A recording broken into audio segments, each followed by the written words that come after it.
प्रखंड अंतर्गत दीघा हाथों गांव के लोग अपने गांव के मुख्य रास्ते में बरसात के दिनों में काफी कठिनाइयों से आम जनों की समस्याओं से जूझ रहे हैं। बरसात के दिन में इस गांव के लोग बीमार पड़ने पर एम्बुलेंस की गाड़ी आने जाने के लिए भी मरीजों को अस्पताल तक पहुंचाने के लिए काफी कठिनाइयों का सामना करना पड़ता है। गांव के इस मुख्य रास्ते में जगह जगह पर जहां तहां छोटे बड़े गड्ढे हो गए हैं, जिससे बूढ़े बुजुर्गों को रास्ते में चलने के लिए मजबूर कर दिया है। ग्रामीणों का कहना है कि सड़क को मरम्मत और निर्माण के लिए स्थानीय विधायक एवं खूंटी लोकसभा सांसद इस सड़क के लिए लिखित रूप में ग्रामीणों द्वारा निर्माण के लिए मांग की गई थी, परंतु इन जनप्रतिनिधियों द्वारा इस गांव को अब तक किसी प्रकार से निर्माण करने के लिए रुचि और तत्परता नहीं दिखाई गई, जिससे इस गांव के लोग विकास कार्य के लिए बाधित के रूप में अपने आप को महसूस कर रहे हैं। जनप्रतिनिधि चुनाव के दौरान इस गांव के लोगों को वोट मांगकर झूठा आश्वासन देकर वादा खिलाफी करती है। इस तरह की रवैया से ग्रामीण इस वक्त काफी इस सड़क को लेकर जनप्रतिनिधि के विरोध में काफी आक्रोश है। साथ ही साथ प्रखंड के पदाधिकारियों और जिला पदाधिकारियों से भी मांग करती है कि इस सड़क को जितनी जल्द हो सके निर्माण कराया जाए। बुंडू से GTN के लिए मिथुन चंद्र महतो की रिपोर्ट। मैं इस सड़क के विषय में बोलना चाहता हूं कि ये सड़क जल्दी से जल्दी मरम्मत किया जाए। यहाँ पे एम्बुलेंस वगैरह या फिर जो एम्बुलेंस भी घुस नहीं पाती है, जिसके वजह से बहुत सारे कठिनाइयों का सामना करना पड़ता है। और बरसात के सीज़न में तो आदमियों का आवाजा भी यहाँ पे बहुत ही दिक्कत होती है। पैदल यात्रा भी कर नहीं पाते हैं। छोटी छोटी बहुत बड़ी बड़ी गड्ढे हो गए हैं रोड पे। हम लोग इसकी मरम्मत कभी कभी कुदाल से काट के मिट्टी डालते हैं और करते हैं। मैं ये कहना चाहता हूँ कि इस रोड को जल्दी से जल्दी मरम्मत करने की कृपा करें। मैं कलेश्वर महतो। जमशेदपुर के उभरते हुए जुझारू समाज सेवी श्री चंदन यादव, जिन्होंने कोरोना महामारी के बंदी से लेकर वर्तमान समय में गरीब गुरबा और जरूरतमंद लोगों की निस्वार्थ सेवा करके गरीबों की आवाज बनकर जमशेदपुर ही नहीं पूरे जिले में सुर्खियों में छाए रहे, अपने आवास पर प्रेस वार्ता का आयोजन किया।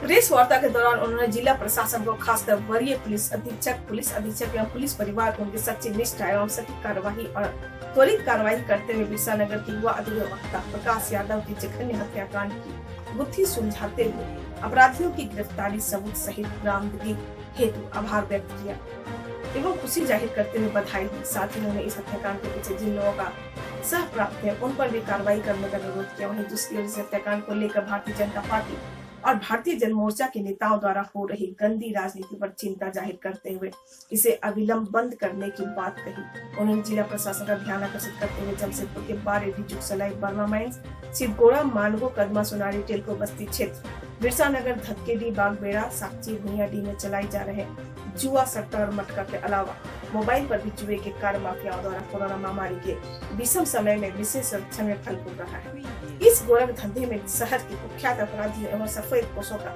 विशेष संरक्षण प्राप्त है। उन पर भी जिला प्रशासन को फौरन संज्ञान लेते हुए उन सभी पर कार्रवाई की मांग की।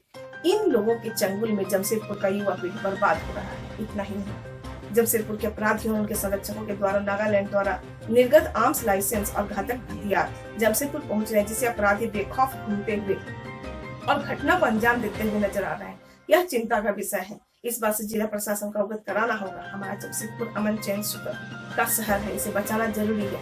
नई पीढ़ी को बचाना जरूरी है। झारखंड सरकार और जिला प्रशासन से अनुरोध किया है कि आज की विषम परिस्थिति में जब लोगों की आर्थिक स्थिति चरमरा गई है, कोरोना महामारी के दौर में लोगों के पास पर्याप्त रोजगार नहीं है, लोग लाचारी में जीवन बिता रहे हैं, वही गरीब गुरबा लोगों की क्या अवस्था है, चिंता का विषय है। ऐसे समय में सरकार द्वारा मास्क न पहनने की स्थिति में 1 लाख रुपए का जुर्माना पर आश्चर्य व्यक्त करते हुए जुर्माने की रकम पर पुनः विचार करने की मांग की है। साथ ही उन्होंने जिला प्रशासन से मांग किया है कि ये एवं आशंका व्यक्त किया है कि शहर में जिस प्रकार अपराधी लोगों की बेखौफ हत्या कर रहे हैं, उनकी लोकप्रियता को देखते हुए कुछ लोगों को नागवार गुजर हो सकता है। भविष्य में मेरे साथ भी कुछ अनहोनी हो या षड्यंत्र। जमशेदपुर से कृष्णा शर्मा कर रहा हूँ। आज पहला मुद्दा कि प्रकाश यादव जो एक होनहार एडवोकेट और समाज में अपना परिवार खोया, अपना बच्चा खोया है, इस पर भारतीय जन मोर्चा और भारतीय जनता पार्टी के लोग डेली एक दूसरे पर टिप्पा टिप्पणी कर रहे हैं, लेकिन राजनीति उनकी लाश पे खेल रहे हैं लोग। पहला मुद्दा ये। दूसरा मुद्दा ये कि शहर में हर क्षेत्र में जुआ का प्रचलन बहुत जोर शोर से हो रहा है। कहीं फिर कोई दूसरे लोग जो आवाज़ उठा रहे हैं उनका शिकार ना बन जाए, इस मुद्दे को लेकर हम प्रेस कॉन्फ्रेंस कर रहे हैं। तीसरा कि जो नागालैंड से जो आर्म्स निर्गत हुआ, और शहर में करीब करीब 2000 से 2500 ऐसे आर्म्स हैं जो लोग अपना भय दिखाकर लोगों के मन में डराने का प्रयास करते हैं कि अगर तुम हमारे खिलाफ आवाज़ उठाओगे तो कैसे तुम्हारा भी हर्ष होगा ये। और तीसरा, जो मास्क नहीं पहनने पर झारखंड सरकार द्वारा 1 लाख का फाइन, ये क्या जनता के लिए न्याय है? ये मैं झारखंड सरकार से पूछता हूँ।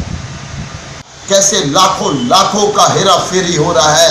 क्या इनको भी, इन सटोरियों को भी क्या ऐसे नेताओं का आशीर्वाद और संरक्षण है? हम पूछना चाहते हैं। अगर है तो विधायक जी, सांसद जी, तमाम वरिष्ठ नेतागण इनको इन सब मुद्दे पर आप ध्यान दें, नहीं तो आज तो भू माफियाओं के खिलाफ में जैसा प्रकाश यादव ने आवाज़ उठाई थी, हत्या हो जाती है।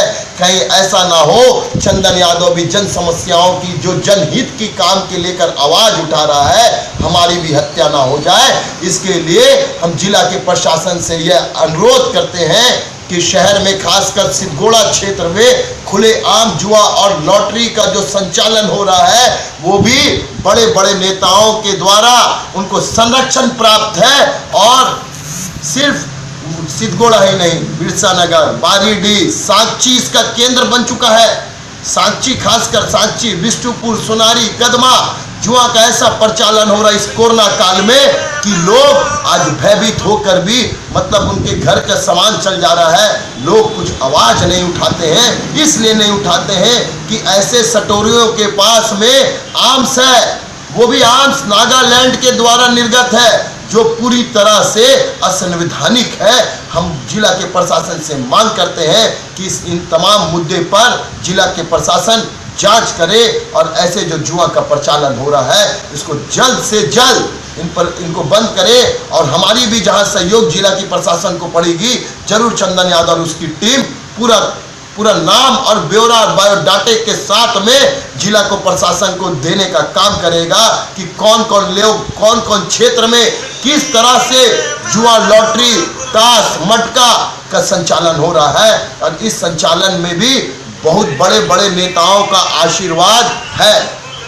तीसरा चीज हम पूछना चाहते हैं कि क्या झारखंड सरकार जो मास्क नहीं लगाएगा उस पर 1 लाख का जुर्माना, कौन सा न्याय है? आप हमें बताइए कि हम झारखंड सरकार से पूछना चाहते हैं, लोगों के पास खाने को पैसा नहीं है और आप 1 लाख जुर्माना जो लगाए हैं, ये कितना न्यायपूर्ण है, कितना सही है? झारखंड सरकार बताएं। इसका भी हमारी टीम और हम लोग विरोध करते हैं। राजनगर हाट बाजार में आज तक विशेष बैठक बाजार के दुकानदारों ने की।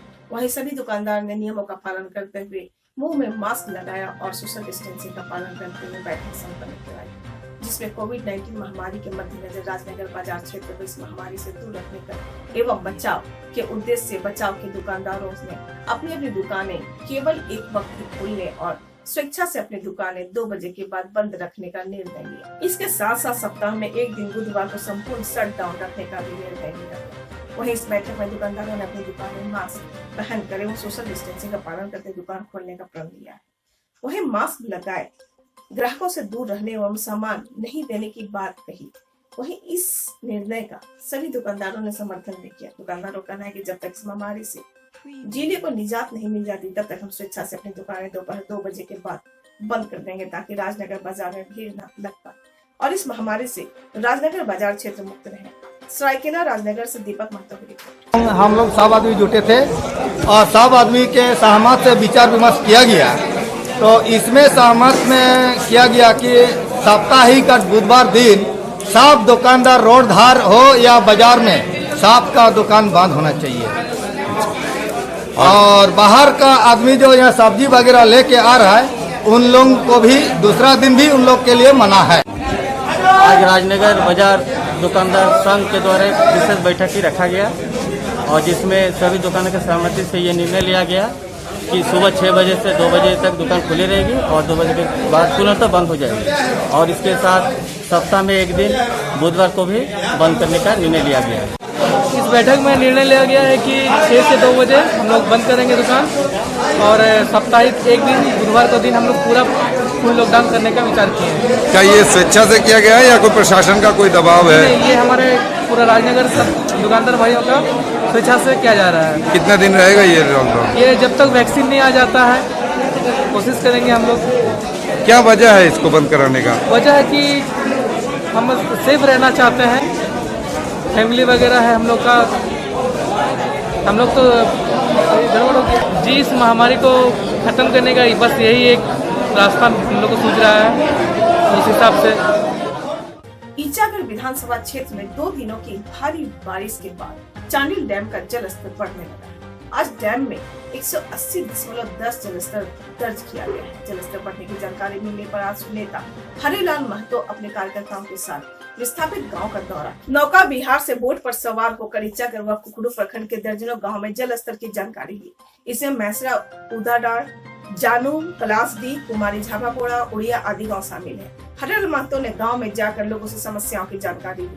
वही जल स्तर बढ़ने के उपाय पर विचार विमर्श किया गया। उन्होंने विस्थापित परिवारों से अपील किया है कि जल स्तर बढ़ने पर फौरन उन्हें जानकारी दें। गांव में पानी घुसने की स्थिति में ऊपरी भाग में शरण लेने को कहा। इस दौरान उन्होंने विस्थापितों का आश्वासन दिया कि स्वर्ण रेखा परियोजना के अधिकारियों से मिलकर जल स्तर बढ़ने से विस्थापितों को हो रही परेशानी से अवगत कराएंगे। हरिलाल महतो ने पत्रकारों से बातचीत करते हुए कहा कि वैश्विक महामारी कोरोना के इस संकट काल में विस्थापित गाँव में जल स्तर बढ़ाना उचित नहीं है। लोग पहले ही लॉकडाउन की मार झेल रहे हैं, आर्थिक स्थिति ठीक नहीं है, लेकिन यहाँ के जनप्रतिनिधि अपने राहत और सुविधा सुनिश्चित करने में लगी है। उन्हें जनता के परेशानी से कोई सरोकार नहीं। इस गांव के दौरे पर चांडिल प्रखंड अध्यक्ष दुर्योधन गोप, देपेन बेसरा, मोहन महतो, पुलोक सतपति, लखीकांत महतो आदि शामिल थे। ईचागढ़ से अरुण कुमार माझी के। डैम में जो पानी बढ़ रहा, पानी कितना अभी 80% जैसे कुछ है, 81 होने से कितना ही होगा, वही देख रहे थे। कितना अभी आदमी का बहुत मुआवजा बाकी है कि ज़्यादा पानी अगर बढ़े तो डूबेगा। तो अभी ऐसे कोरोना का महामारी का इतना बड़ा ही है और इसमें अगर फिर पानी से आदमी को किया जाए तो जाएगा कहाँ। ऐसे ही गांव का सब गरीब आदमी गांव में रह रहा था, इसीलिए दौरा किया कि जैसे पानी और एक मतलब 80 से ज़्यादा नहीं बढ़े कि गांव का आदमी अभी इस कोरोना महामारी में परेशानी में नहीं।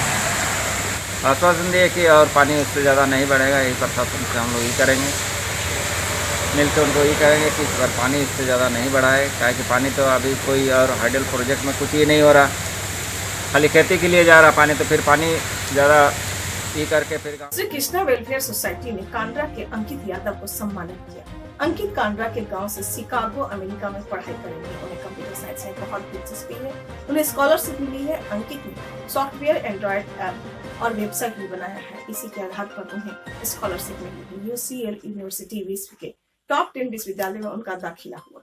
इस सफलता का श्रेय उन्होंने अपने माता पिता मिथिलेश यादव और अंजू यादव तथा शिक्षक रोशन डेंगुआ को दिया है। वो अमेरिका से पढ़ाई करके टेक्नोलॉजी के द्वारा अपने देश की सेवा करना चाहते हैं। श्री कृष्णा वेलफेयर सोसाइटी के पदाधिकारीगण कमलेश यादव, अश्विनी सिंह, बंटी यादव और सूरज यादव ने अंकित को सम्मानित किया। प्रखंड घाटशिला प्रखंड मुख्यालय में आज अंचलाधिकारी घाटशिला श्री रिंकू कुमार द्वारा कृषि विभाग, राजस्व विभाग के सभी कर्मियों के साथ प्रधानमंत्री किसान सम्मान निधि के संदर्भ में एक महत्वपूर्ण बैठक किया गया। इस संदर्भ में महत्वपूर्ण बातों पर चर्चा करते हुए बताया गया कि 1 फरवरी 2019 के बाद यदि कोई किसान जमीन खरीदा या बेचा हो तो उसे प्रधानमंत्री किसान सम्मान निधि योजना का लाभ नहीं दिया जाना। जिलाधिकारी द्वारा उपस्थित जन सेवक, राजस्व कर्मियों, BTM, ATM सहित किसान मंत्रियों को आपसी समन्वय के साथ प्रखंड अंतर्गत प्रधानमंत्री किसान सम्मान निधि योजना के 3602 आवेदनों को जो UID फेल, रजिस्ट्रेशन कैंसल, स्व निबंधन एवं कॉमन सर्विस सेंटर के माध्यम से निबंधित कराए गए वैसे आवेदनों की जांच कर प्रतिवेदन कार्यालय को समर्पित करना है।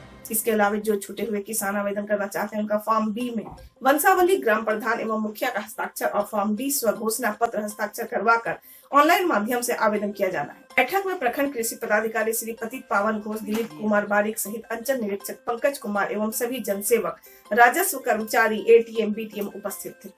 जमशेदपुर के जिमको कॉलोनी में बीती रात भारी वर्षा के कारण पानी का स्तर काफी बढ़ गया। कंपनी के कॉलोनी के निचले क्वार्टरों में रात्रि के समय जल प्रवेश कर गया। लोगों को घर से बाहर दूसरे के घरों में आश्रय लेना पड़ा। कंपनी प्रबंधन को सूचना मिलते ही पंपिंग सेट के माध्यम से बढ़े हुए जल का स्तर घटाने के लिए और घरों से पानी बाहर फेंकने के लिए सहारा लिया गया। फिलहाल सुबह तक लोगों को राहत नहीं मिली। सभी अपने घरों के बाहर इंतजार में थे कि कब तक पानी का स्तर कम हो, लोग अपने अपने घरों में। जमशेदपुर से कृष्णा शर्मा की रिपोर्ट। जमशेदपुर अंतर्गत टेलको स्थित रामाधीन बागान में सामुदायिक भवन के अंतर्गत यदुवंशी समाज जमशेदपुर के तत्वाधान में स्वर्गीय प्रकाश यादव अधिवक्ता, जिनका निर्मम हत्या विगत 2 दिनों पूर्व बिरसा नगर में कर दी गई थी, उनकी आत्मा की शांति के लिए श्रद्धांजलि सभा का आयोजन किया गया। इस श्रद्धांजलि सभा में मुख्य रूप से भाजपा जिला अध्यक्ष श्री गुंजन यादव, इंटक के मजदूर नेता श्री विजय यादव, भाजपा के पूर्व विधायक प्रतिनिधि श्री मिथिलेश यादव, आप पार्टी के जुझारू नेता श्री आर.डी. राय, समाज सेवी श्री चंदन यादव, राष्ट्रीय जनता दल के युवा प्रकोष्ठ के जिला अध्यक्ष श्री कमलेश यादव, संजय यादव, जिला परिषद सदस्य श्री किशोर यादव, समाज सेवी श्री सागर प्रसाद यादव विशेषकर मौजूद रहे। इस दौरान यदुवंशी समाज के गणमान्य लोग के साथ समाज की काफी संख्या में शामिल होकर दिवंगत आत्मा को उसकी शांति के लिए श्रद्धांजलि अर्पित की और उस परिवार के लिए अपनी प्रतिबद्धता जताया। इस बाबत यदुवंशी समाज के सभी गणमान्य नेताओं ने जिला प्रशासन के कार्यों की सराहना करते हुए बधाई दी। साथ ही जिला प्रशासन से मांग की कि दोषियों को कड़ी से कड़ी सजा दी जाए एवं पीड़ित परिवार को मुआवजा के साथ एक सरकारी नौकरी देने की गुहार लगाई।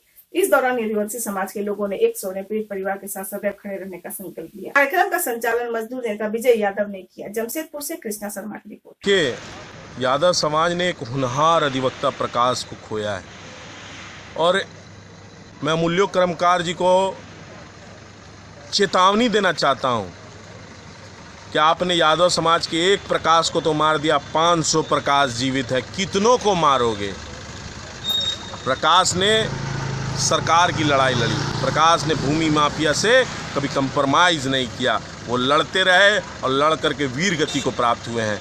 मेरे प्रकाश भाई का खून का एक एक कतरा का बदला हमारे यदुवंशी भाई यदुकुल के भाई लेंगे। जैसा कि प्रशासन ने त्वरित कार्रवाई करते हुए अपराधियों को पकड़ने में सफलता हासिल की है, आप क्या कहना चाहेंगे? देखिए, प्रशासन निश्चित रूप से अच्छा काम कर रही है। हम लोगों ने 48 घंटे का समय दिया था, 24 घंटे में घटनाक्रम का पूरा खुलासा प्रशासन ने किया है। हमें प्रशासन के ऊपर पूरा भरोसा है कि वो जांच करेगी और सही जांच करेगी और इन अपराधियों को सलाखों